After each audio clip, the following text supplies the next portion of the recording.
আন্দোলন শুধু আর ছাত্রদের আন্দোলন নাই। বাবাকে বলে আসছি আজকে যদি মরে যায় আমার লাশটা যেন রাস্তা থেকে কেউ না তুলে। তারা নিয়ে এসেছিল রড, লোহা ইত্যাদি।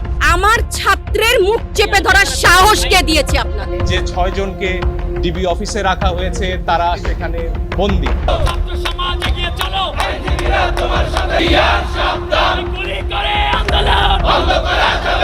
ক্যালেন্ডারের পাতায় দিনটি ছিল 1 আগস্ট, কিন্তু আন্দোলনের ভাষায় 32 জুলাই।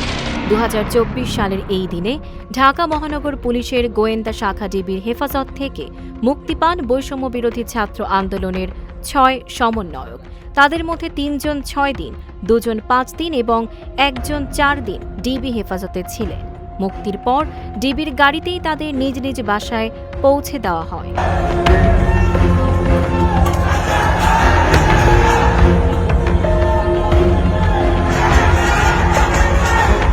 মুক্ত হয়ে সামাজিক যোগাযোগ মাধ্যমে সরব হন সমন্বয়ক সার্জিস আলম। প্রশ্ন তোলেন, 6 দিন 6 জনকে আটকে রাখা গেলেও বাংলাদেশের পুরো তরুণ প্রজন্মকে আটকে রাখা হবে কিভাবে? গণগ্রেফতার, জুলুম ও নির্যাতন চলতে থাকলে আন্দোলনও চলবে, এমন বার্তাই দেন তিনি।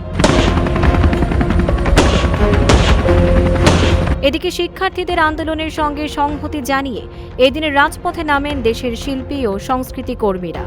হত্যার বিচার, সহিংসতা, গণগ্রেফতার ও হয়রানি বন্ধের দাবিতে সকাল 11টায় জাতীয় সংসদ ভবনের সামনে মানববন্ধনে দাঁড়ানোর কথা ছিল তাদের।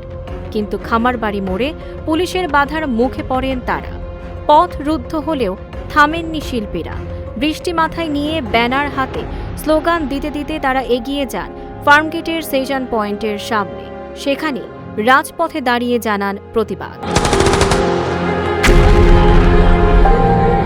একই দিনে আসে আরেকটি বড় রাজনৈতিক সিদ্ধান্ত। বাংলাদেশ জামায়াত ইসলামী ও ইসলামী ছাত্র শিবিরকে নিষিদ্ধ করে তৎকালীন সরকার। আইনি প্রক্রিয়া শেষে বিকেলে স্বরাষ্ট্র মন্ত্রণালয় এ সংক্রান্ত প্রজ্ঞাপন জারি করে। জামাত শিবির গোষ্ঠী অপশক্তি রাজনীতি নিষিদ্ধ করা। সরকারের দাবি ছিল সাম্প্রতিক হত্যাযজ্ঞ, ধ্বংসাত্মক কার্যকলাপ ও সহিংসতায় দল দুটি এবং তাদের অঙ্গ সংগঠনের সম্পৃক্ততার যথেষ্ট তথ্য প্রমাণ রয়েছে। এরই মধ্যে বাংলাদেশের সহিংসতার ঘটনা তদন্তে স্বাধীন ফ্যাক্ট ফাইন্ডিং দল পাঠানোর প্রস্তাব দেয় জাতিসংঘ।